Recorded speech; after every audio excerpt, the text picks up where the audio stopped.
Hello my dear students, welcome back to my channel Shubham lecture. जितने भी हमारे student इस बार हैं 12th में और जिनको 2025 बोर्ड एग्जाम देना है, उनके लिए आज का ये क्लास बहुत ही ज़्यादा इम्पोर्टेंट है, क्योंकि आज मैं आपका क्लास 12 इंग्लिश में पूरे के पूरे 15 मार्क्स यानी कि 15 नंबर हम कंप्लीट करवाने वाले हैं। बहुत सारे हमारे स्टूडेंट कमेंट कर रहे थे, सर हमें जो सबसे ज्यादा प्रॉब्लम होती है इंग्लिश में वो है अनसीन पैसेज। बहुत सारे स्टूडेंट कह रहे थे सर जो स्टार्टिंग में सेक्शन ए में हमारा जो अनसीन पैसेज आता है उसको हम कैसे सॉल्व करें। हमें इंग्लिश के क्वेश्चंस आते हैं, इंग्लिश ग्रामर भी अच्छे से आता है, आर्टिकल लेटर भी आता है, लेकिन अनसीन पैसेज को कैसे सॉल्व करें। तो आज मैं आपके लिए क्लास 12 इंग्लिश के टॉप 3 यानी कि जो 3 सबसे इंपॉर्टेंट अनसीन पैसेज हैं उनको मैं आपको बताऊंगा, जिससे आपका 15 मार्क बोर्ड एग्जाम में कंप्लीट हो जाएगा।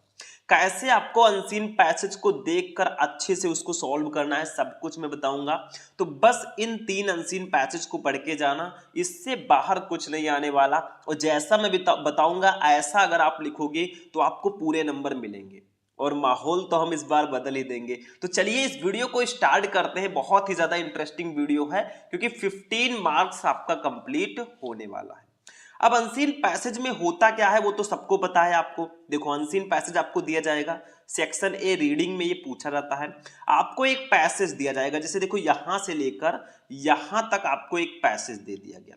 इसी के नीचे आपको क्वेश्चन दिए जाएंगे, जैसे देखो ये फर्स्ट क्वेश्चन है, इसके लिए आपको 3 नंबर मिलेगा। सेकंड क्वेश्चन है, इसके लिए 3 नंबर। थर्ड क्वेश्चन है, इसके लिए 3 नंबर। फोर्थ क्वेश्चन के लिए भी 3 नंबर। फिफ्थ क्वेश्चन जो होगा इसमें 3 वोकेबुलरी होंगी एक एक नंबर की। देखो एक ये, दूसरा ये और तीसरा ए, ठीक है, तीनों का मतलब आपको 5 क्वेश्चन दिए जाएंगे, 15 नंबर आपको उसके लिए मिलेगा। और जो ये क्वेश्चन दिए जाएंगे ना, इन सब का आंसर आपको इसी पैसेज में मिलेगा। तो सबसे पहले आपको करना क्या है, आपको पैसेज को खूब ध्यान से पढ़ना है, उसको समझना है, और फिर जो भी क्वेश्चन उसके नीचे दिए गए हैं उसका आंसर आपको इसी पैसेज में से ढूंढ ढूंढ कर लिखना है। तो चलो पहले हम इसको आपको बता देते हैं हिंदी मीनिंग के साथ अच्छे से, फिर हम क्वेश्चन को पढ़ेंगे और एक एक का क्वेश्चन का आंसर हम ढूंढ कर लिखेंगे। आज अनसीन पैसेज का खात्मा करेंगे। तो चलो स्टार्ट करते हैं। वीडियो को आप लोग लाइक करना, चैनल को भी सब्सक्राइब कर लेना। देखो यहां से हम पढ़ना स्टार्ट करते हैं। देखो मैंस लाइफ, मनुष्य का जीवन, इज नॉट नहीं है, मेजर्ड मापा जाता, बाय द नंबर्स यानी कि संख्याओं से, ऑफ डेज दिनों के, मंथ्स महीनों के, एंड ईयर्स यानी कि सालों के। मतलब कहा जा रहा है जो मनुष्य का जीवन है ना, उसके द्वारा जिए गए दिनों, महीनों और वर्षों की संख्या से नहीं मापा जाता। दैट बल्कि ही हैज सॉरी दैट जो ही हैज लिव, जो उसने जिया है, ठीक है, उससे नहीं मापा जाता कि कोई कितना साल जिया, कितने महीने उसने जिया, कितने दिन वो जिया।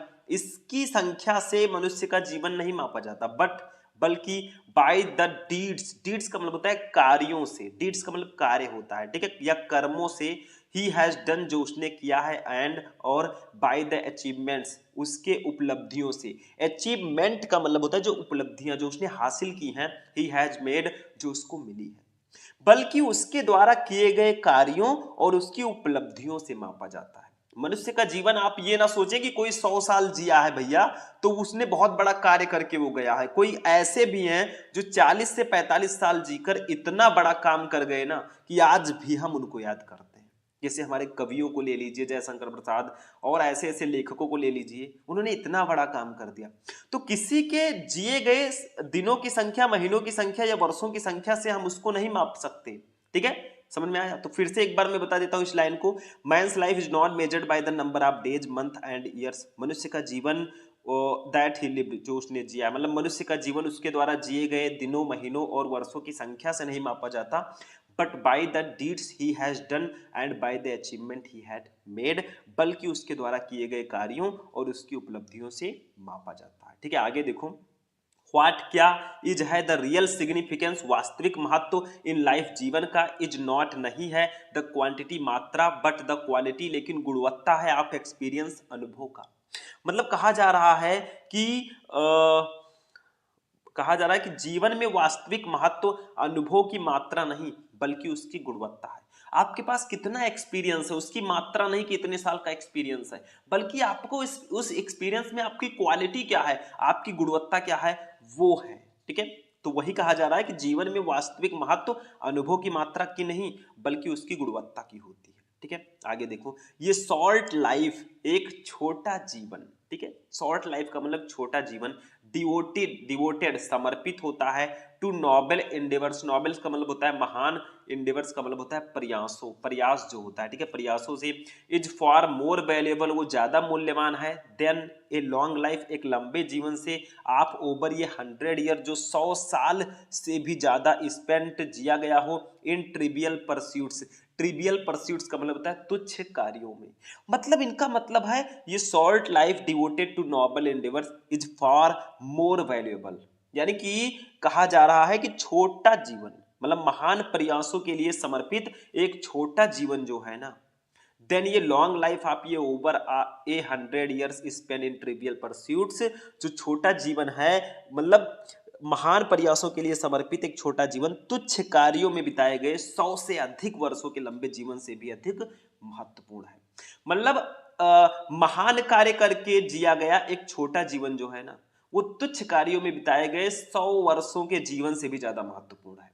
ठीक है, छोटा जीवन हो लेकिन हम उसमें कर्म ऐसे कर जाएं जिससे लोग हमें याद करें। ठीक है, याद करेगा ये जमाना। Be live in deeds not in years, be live हम रहते हैं इन डीड्स कर्मों में या कार्यों में, नॉट इन ईयर्स वर्षों में नहीं, मतलब हम वर्षों में नहीं कर्मों में जीते हैं, हम वर्षों में हमारी गिनती नहीं होनी चाहिए, कर्मों में होनी चाहिए, हम कितने हमने कर्म किए हैं। आगे देखो, नोबल डीड्स यानी कि श्रेष्ठ कार्य, स्प्लेंडेड आइडियाज उत्कृष्ट विचार, एंड और फाइन सेंटिमेंट्स उत्कृष्ट भावनाएं, कंस्टिट्यूट निर्माण करती हैं द रियल ग्लोरी वास्तविक महिमा का ऑफ कैरेक्टर चरित्र की, यानी कि कहा जा रहा है कि श्रेष्ठ कार्य, उत्कृष्ट विचार और उत्कृष्ट भावनाएं ही चरित्र की वास्तविक महिमा है, एंड और नॉट द लेंथ लंबाई ऑफ टाइम समय का, वन हैज लिव्ड जो किसी ने जिया हो इन द वर्ल्ड संसार में, ना कि संसार में जीने की अवधि। मतलब कहा जा रहा है कि श्रेष्ठ कार्य, उत्कृष्ट विचार और उत्कृष्ट भावनाएं ही चरित्र की वास्तविक महिमा है, ना कि संसार में जीने की अवधि की आप कितने साल जिए। अब चलिए इसको सॉल्व करते हैं, हमने पढ़ लिया, हमें समझ में आ गया, अब एक एक का आंसर देंगे। देखो फर्स्ट क्वेश्चन है, how is men's life measured, मनुष्य का जीवन कैसे मापा जाता है। तो जब आप इसको सॉल्व करोगे स्टूडेंट ना, तो सबसे पहले आपको कुछ इस प्रकार से लिखना है, देखो men's life dot dot dot dot करके द वर्ड, मतलब इसका फर्स्ट वर्ड और सेकंड वर्ड हमने लिख दिया और लास्ट का वर्ड लिख दिया, इससे ये होगा कि एग्जामिनर को पता चलेगा आपने यही वाला किया है। अब चलो हम एक एक का आंसर देते हैं। फर्स्ट क्वेश्चन है, how is men's life measured, मनुष्य का जीवन कैसे मापा जाता है। तो देखो यहां पर आंसर इसका सीधा सीधा दिया है, मुझे कुछ बताने की जरूरत नहीं। देखो men's life is not measured by the number of days month and years that he has lived but by the deeds he has done and by the achievement he had made। अगर यहां से लेकर यहां तक लिख दोगे ना, आपको 3 में 3 पूरे नंबर मिलेंगे, आधा नंबर भी नहीं कटने वाला। आप डायरेक्टली यही लिख सकते हो, क्योंकि पूछा जा रहा है मनुष्य का जीवन कैसे मापा जाता है, तो वही तो लिखा है, मैंने पढ़ाया कि मनुष्य का जीवन उसके द्वारा जिए गए दिनों की संख्या, महीनों की संख्या या वर्षों की संख्या से नहीं मापा जाता, बल्कि उसके द्वारा किए गए कार्यों और उसकी उपलब्धियों से मापा जाता है। तो हम ऐसे फर्स्ट करके लिख देंगे, men's life is measured by the deeds he has done, मतलब मनुष्य का कार्य उसके द्वारा किए गए कार्यों से, and by the achievement he had made, और उसके द्वारा प्राप्त उपलब्धियों से मापा जाता है। It is not measured by the number of days months and years that he has lived, ये उसके द्वारा जिए गए दिनों, महीनों या वर्षों की संख्या से नहीं मापा जाता। ऐसे लिख दो भैया, एग्जामिनर कहेगा ले बेटा 3 नंबर पूरे ले, इस पे तेरा ही हक है।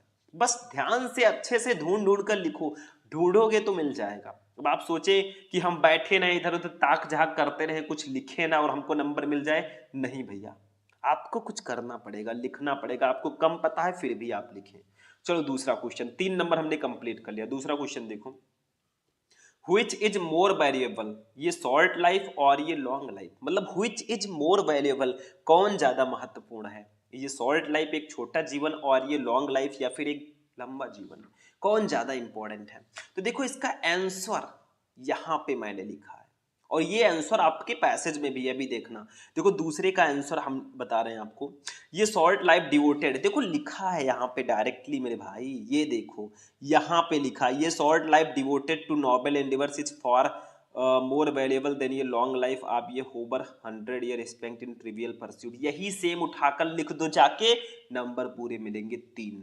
मतलब कौन ज्यादा महत्वपूर्ण है, तो देखो यहाँ पे लिखा मैंने, ये man should devote his precious for, ये है, ये short life devoted to noble endeavours is more valuable than ये long life of a over 100 year spent in trivial pursuit, यानी कि महान प्रयासों के लिए समर्पित एक छोटा जीवन तुच्छ कार्यों में बिताए गए 100 वर्ष से अधिक लंबे जीवन से भी अधिक महत्वपूर्ण है। अभी मैंने समझाया वही लिखा है, तो फालतू में मैं मीनिंग यहाँ पे नहीं बता रहा हूँ एक एक वर्ड का, लेकिन ये मैं आपको पढ़ा चुका हूँ, सेम टू सेम यहाँ से यहाँ तक लिख देना है, नंबर मिल गया। तो इंग्लिश है, ऐसा मत सोचो कि इंग्लिश में हमें प्रॉब्लम होती है, हम कैसे पास होंगे, ये सब फालतू के विचार आपके दिमाग में नहीं आने चाहिए, बहुत सिंपल है, सिर्फ आप समझेंगे किसी चीज को ना, आपको सब कुछ आसान लगेगा। तीसरा, what should man prefer to do in life, यानी कि मनुष्य को जीवन में क्या करना पसंद करना चाहिए, मतलब मनुष्य को जीवन में क्या करना पसंद करना चाहिए। तो भैया क्या करना पसंद करना चाहिए, देखो लिखा है सीधे सीधे, कहां कहां आपको बताया जाए सारी चीजें, मतलब क्या कहा गया है, देखो नोबल डीड्स कहां लिखा है, ये देखो यहाँ पे मैं बता देता हूँ, यही सब लिख दो, noble deeds splendid ideas and fine sentiment, लेकिन आपको ऐसे लिखना है तीसरे का, ये man should devote his precious life, यानी कि मनुष्य को अपना बहुमूल्य जीवन समर्पित करना चाहिए टू परफॉर्मेंस, परफॉर्म करने के लिए, ऑफ नोबल डीड्स, महान कार्यों में, एज फॉर एज पॉसिबल, जहां तक हो सके, यानी कि मनुष्य को अपना बहुमूल्य जीवन जहां तक संभव हो अच्छे कर्मों में लगाना चाहिए। He should lives in deeds not in years, उससे कर्मों में जीना चाहिए, वर्षों में नहीं, वही चीज मैंने यहाँ पे लिख दिया, देखो कहाँ पढ़ाया था मैंने, be live in deeds not in years, मतलब हमें वर्षों में नहीं कर्मों में जीना चाहिए। तो थोड़ा सा आप लोग बना के खुद लिखेंगे, नंबर इसका भी मिलेगा। चलो 4 number, what makes character glorious, यानी कि चरित्र को गौरवशाली कौन बनाता है, चरित्र को ग्लोरियस कौन बनाता है, तो देखो यहाँ पे लिखा है 4 number, noble deeds, splendid ideas and fine sentiments make character glorious, यहाँ पे सीधा सीधा आंसर लिखा, देखो noble deeds, splendid ideas and fine sentiments constitute the real glory, ऐसे लिखा है ऑफ कैरेक्टर, ऐसे भी लिख सकते हो यहाँ से यहाँ तक, या इसको थोड़ा चेंज करके लिखो जैसा मैंने लिखा है, नोबल डीड्स यानी कि श्रेष्ठ कार्य, स्प्लेंडेड आइडियाज उत्कृष्ट विचार, एंड फाइन सेंटिमेंट्स और उत्तम भावनाएं, ठीक है, मेक कैरेक्टर ग्लोरियस, वो चरित्र को गौरवशाली बनाती हैं, यानी कि श्रेष्ठ कार्य, उत्कृष्ट विचार और उत्तम भावनाएं चरित्र को गौरवशाली बनाते हैं। ले बेटा 3 नंबर ये भी ले, 12 नंबर हमने कंप्लीट कर लिया।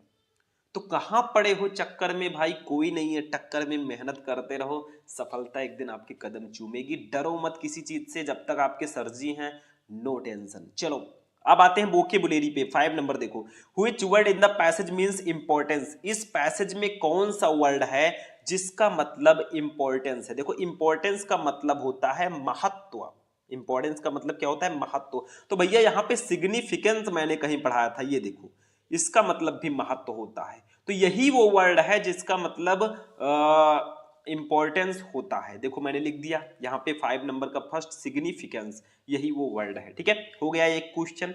अभी 2 क्वेश्चन और हैं प्यारे प्यारे, उनको भी हम लोग समझेंगे, मतलब समझो, चीजों को समझोगे तभी आगे बढ़ोगे, ठीक है, ये मैं नहीं कह रहा हूं, ये महान लोग कह के गए हैं। चलो दूसरा वाला देखो, what is meant by noble endeavours, यानी कि कहा जा रहा है कि नेक कार्यों, नेक प्रयास या महान कार्यों से क्या तात्पर्य है, तो भैया महान कार्यों से क्या तात्पर्य है, वही महान चीजें बताई जाएंगी। देखो noble is having honourable quality, यानी कि महान जो है ये सम्माननीय गुणों से युक्त है, and endeavour is an attempt to do something, ठीक है, और क्या है, और प्रयास कुछ करने का प्रयास है।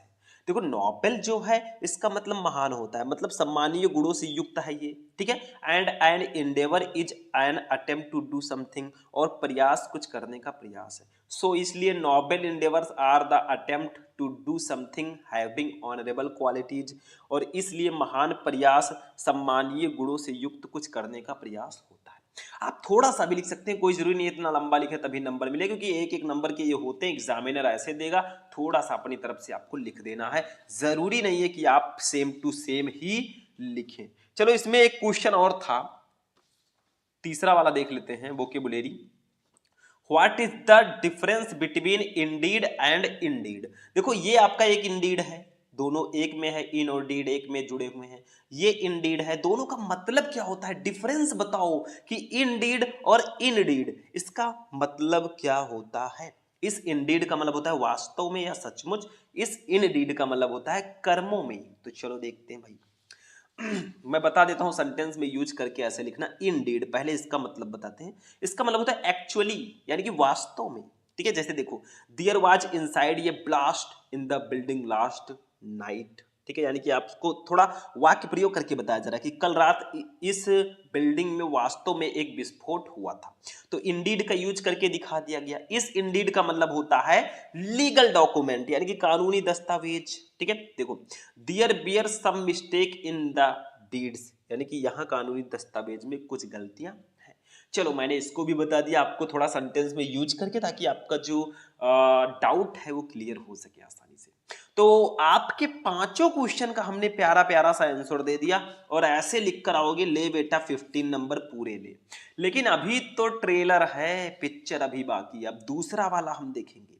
देखो ये दूसरा वाला जो है अनसीन पैसेज, इसको समझेंगे, क्योंकि हम 3 अनसीन पैसेज लेकर आए, ताकि आपके अनसीन पैसेज का आज बिल्कुल से हम सफाया कर सकें, ताकि आप बाद में ना कह पाएं कि सर जी अनसीन पैसेज में हमें प्रॉब्लम हो रही है।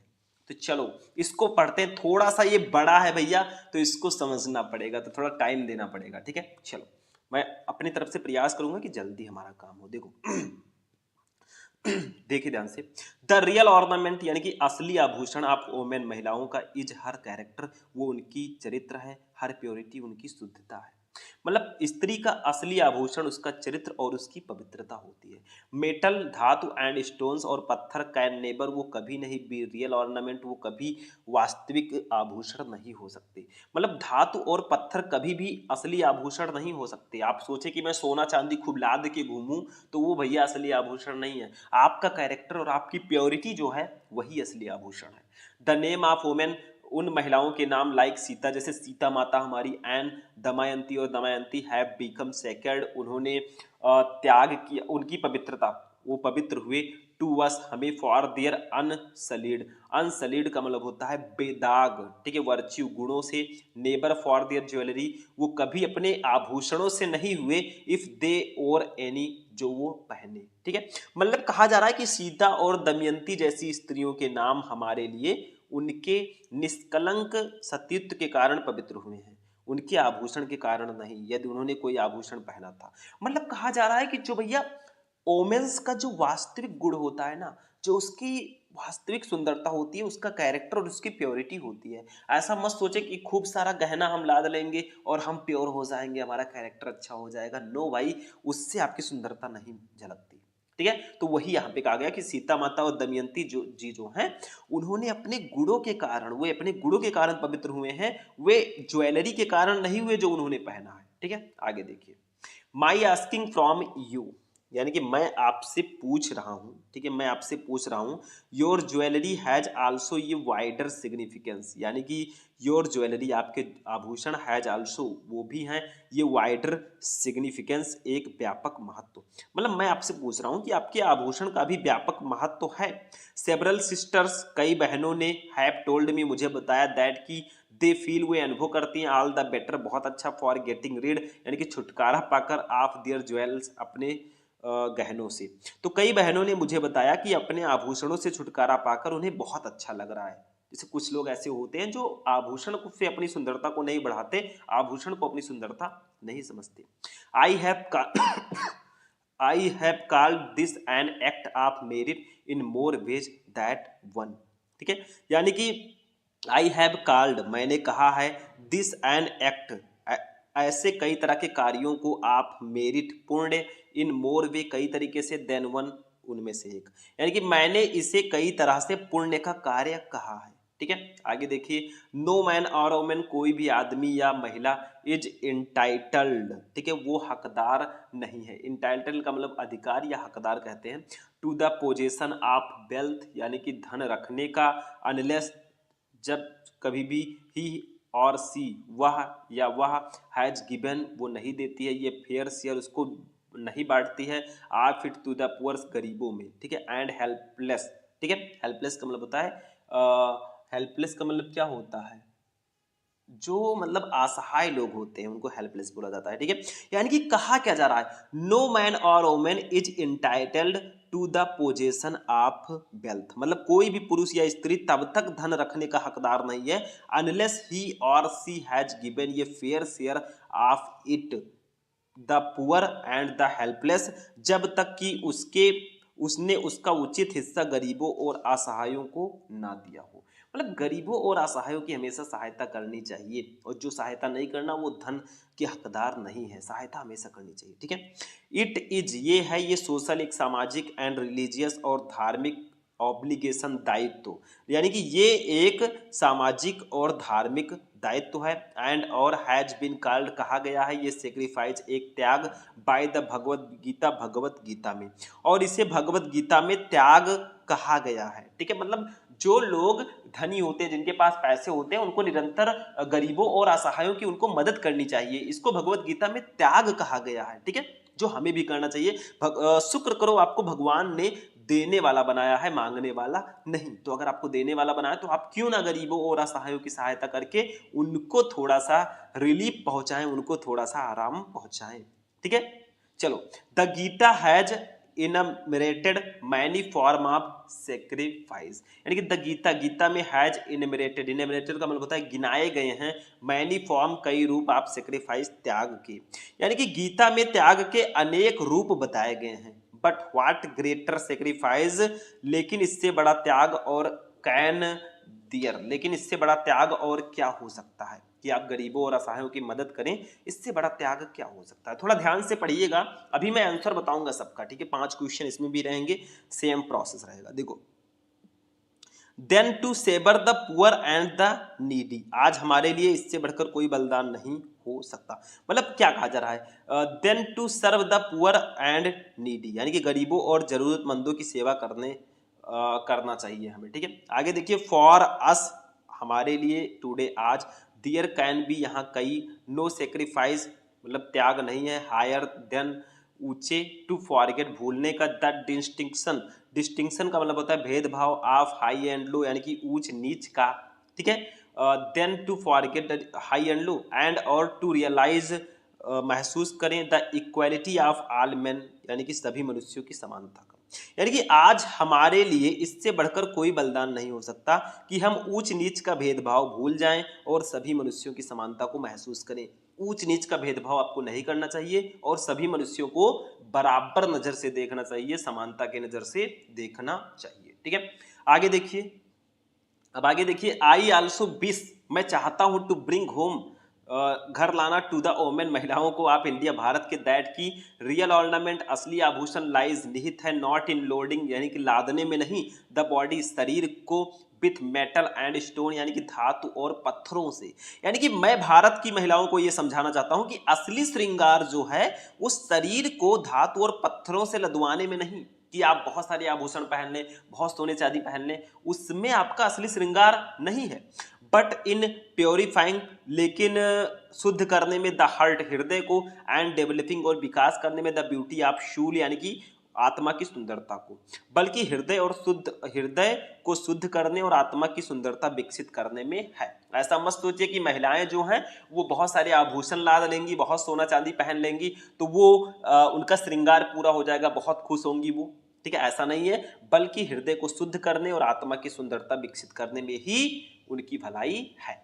चलो, अब हम एक एक क्वेश्चन का आंसर देंगे, ध्यान से समझना, क्योंकि आंसर अगर इसका लिखना है तो थोड़ा अच्छे से आपको समझना पड़ेगा। इसको मैं थोड़ा सा नीचे करता हूं क्योंकि हमारा फर्स्ट वाला पैसेज यहीं पे है, ठीक है। चलो, अब आंसर हम लोग देते हैं। सबसे फर्स्ट क्वेश्चन देखो, यहां से स्टार्ट हुआ है, तो पहले हम वही काम करेंगे जो हमने उसमें किया था। देखो द रियल लिखेंगे ऐसे, फिर डॉट डॉट डॉट डॉट करके आप सूल लिखेंगे, मतलब इसका लास्ट वर्ड लिखेंगे। ठीक है, अब देखो फर्स्ट क्वेश्चन क्या है। सब 3-3 नंबर, वही सेम प्रोसेस रहेगा, 3-3 नंबर के, 3-3 नंबर के। ठीक है, एक एक नंबर का आपका यहां से रहेगा, मतलब 15 नंबर के यहाँ पे क्वेश्चन रहेंगे। देखो first question, what is the real ornament of women, यानी कि महिलाओं का असली आभूषण क्या है। तो ढूंढना कहाँ है भैया, ये लिखा है सीधा सीधा, the real ornament of women is her character her purity, यानी कि महिलाओं का असली आभूषण उनका चरित्र और उनकी पवित्रता है। ठीक है, तो यही हम लिख देंगे फर्स्ट क्वेश्चन का आंसर। देखो the real ornament of women is her character and her purity. ठीक है, लिख दिया हमने। लो बेटा 3 नंबर आपका कंप्लीट। कहाँ ढूंढना है, यहीं पे तो लिखा है सीधा सीधा। दूसरा क्वेश्चन देखो, what thing has been called ये सेक्रीफाइस बाय द भगवत गीता, यानी कि भगवत गीता में किस चीज को त्याग कहा गया है, बताइए। भगवत गीता में किस चीज को त्याग कहा गया है।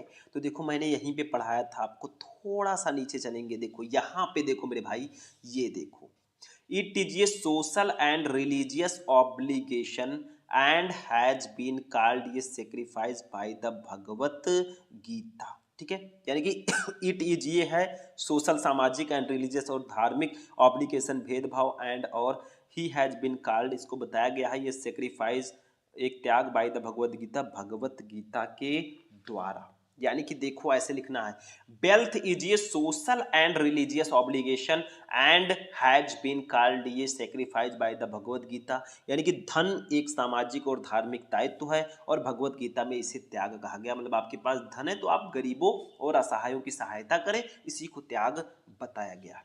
चलो 3 नंबर हमारा ये भी कंप्लीट करते चलो, यहां तक लिख देना है, काम हो जाएगा। क्या करना है भाई। तीसरा देखो, what is considered to be a greater sacrifice, यानी कि सबसे बड़ा बलिदान किसे माना गया है, सबसे बड़ा बलिदान किसे माना गया है। तो देखो सबसे बड़ा बलिदान भी मैं बता देता हूं, वो शायद इसी लाइन में है, देखो कहाँ है, यहाँ है, there can be no sacrifice higher, नहीं यहाँ पे नहीं है, हाँ, higher then to forget the distinction of high and low and to realise the equality of man, यही लिखना है आपको उठा के। देखो तीसरा, to forget the distinction of high and low, यानी कि ऊंच नीच के भेदभाव को भूल जाएं, and to realise the equality of all man, और सभी मनुष्यों को समानता के भाव से देखें, महसूस करें, is considered to be a greater sacrifice, और यही सबसे बड़ा बलिदान है। यानी कि ऊंच नीच का भेदभाव भूलकर सभी मनुष्यों की समानता का अनुभव करना सबसे बड़ा त्याग माना जाता है। 3 नंबर ये भी कंप्लीट भाई, यही उठा के यहां तक लिख देना है, काम हो जाएगा। 4 नंबर देखो सॉरी थोड़ा खांसी जुकाम है तो आप लोग मैनेज कीजिएगा। 4 number, where does the real ornamentation lie, यानी कि वास्तविक आभूषण कहाँ है, वास्तविक अलंकरण कहाँ पे है, ये आपको कहा जा रहा है।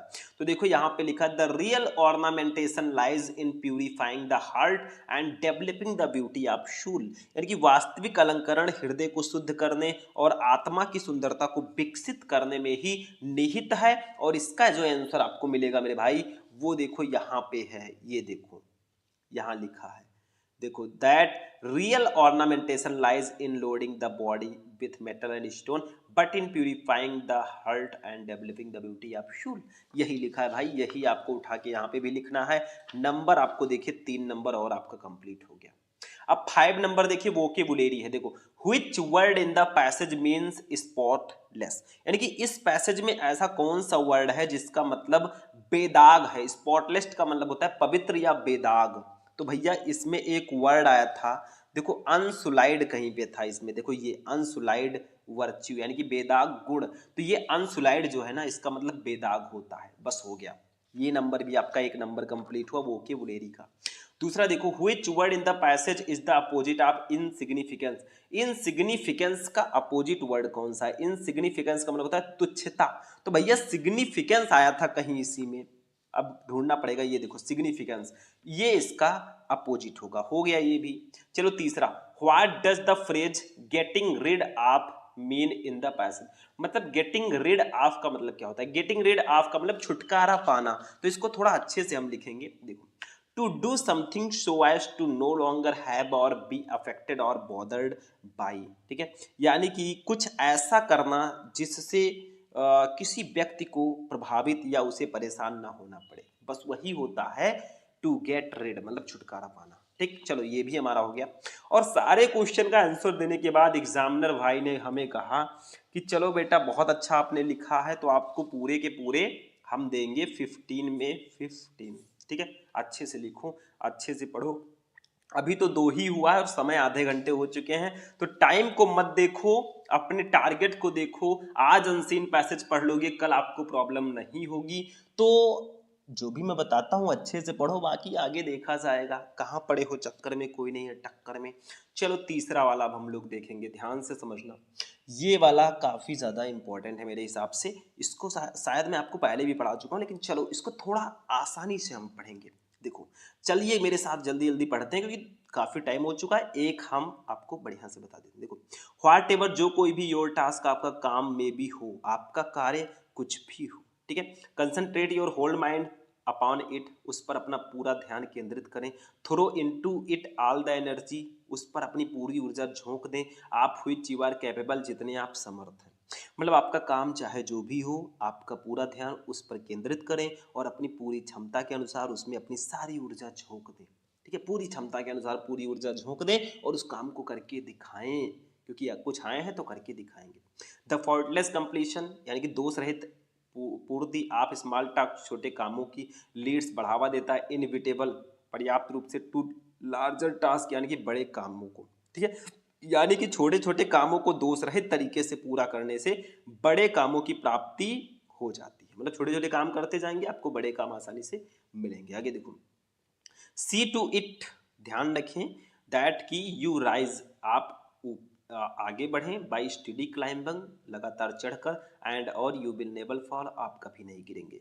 मतलब ध्यान रखें कि आप लगातार चढ़ते हुए ऊपर उठें और कभी ना गिरे। एंड हियर आइन lies the secret of true power, और यहीं पर सच्ची शक्ति का रहस्य छिपा है। लर्न बाई कॉन्स्टेंट प्रैक्टिस, निरंतर अभ्यास से सीखें। How to husband your resources, अपने संसाधनों का उपयोग कैसे करें। एंड टू कंसंट्रेट देम, और उन पर क्या अपना ध्यान कैसे केंद्रित करें। एट एनी मोमेंट, किसी भी क्षण, अपॉन ये गिवन पॉइंट, किसी भी दिए गए पॉइंट पर।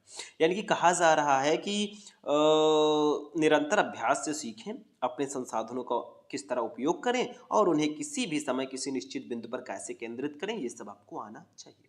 The foolish waste all their mental and spiritual energy in frivolity, यानी कि द फूलिश, मूर्ख लोग, बेस्ट, बर्बाद कर देते हैं, ऑल दियर, अपनी सभी, मेंटल एंड स्पिरिचुअल, यानी कि मानसिक और आध्यात्मिक एनर्जी, ऊर्जा को, इन फ्राइवलिटी, यानी कि तुच्छ बातों में, तुच्छता में, फूलिश चैटर, मूर्खतापूर्ण बकबक में, और सेल्फिश आर्गुमेंट, और स्वार्थी तर्क वितर्क में, not to mention wasteful physical exercise, मतलब यहाँ पे शारीरिक अतिशयता की बात नहीं हो रही है। मतलब कहा जा रहा है कि मूर्ख लोग अपनी सारी ऊर्जा तुच्छ बातों में, मूर्खतापूर्ण बकबक में और स्वार्थी तर्क वितर्क में बर्बाद कर देते हैं, जो बिल्कुल आपको नहीं करना, नहीं तो आप भी मूर्ख की कैटेगरी में आने लगेंगे। चलो फर्स्ट क्वेश्चन, अब क्वेश्चन का आंसर देते हैं।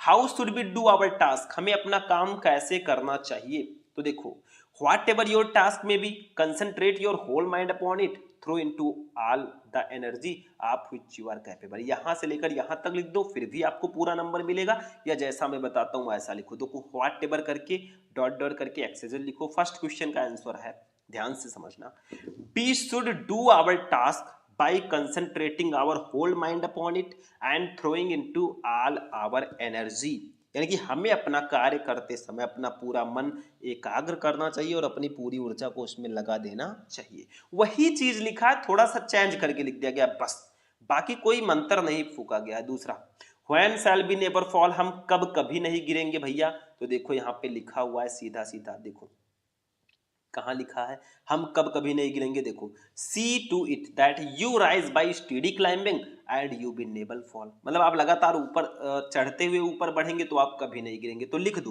When we rise by study climbing we will never fall, यानी कि जब हम लगातार चढ़ते हुए आगे बढ़ते हैं तो हम कभी नहीं गिरेंगे। बस हो गया, 3 नंबर ये भी कंप्लीट। तीसरा देखो, क्वेश्चन नंबर 3 हमारा है wherein lies the secret of true power, सच्ची शक्ति का रहस्य कहाँ छिपा है। तो वही चीज है, देखो यहाँ पे see to it that you rise by steady climbing and you will never fall and herein lies the secret of true power. तो लिख दो ऐसे, the secret of true power lies in ये steady climb toward success and personal growth, यानी कि सच्ची शक्ति का रहस्य सफलता और व्यक्तिगत विकास की ओर लगातार बढ़ते रहने में ही निहित है।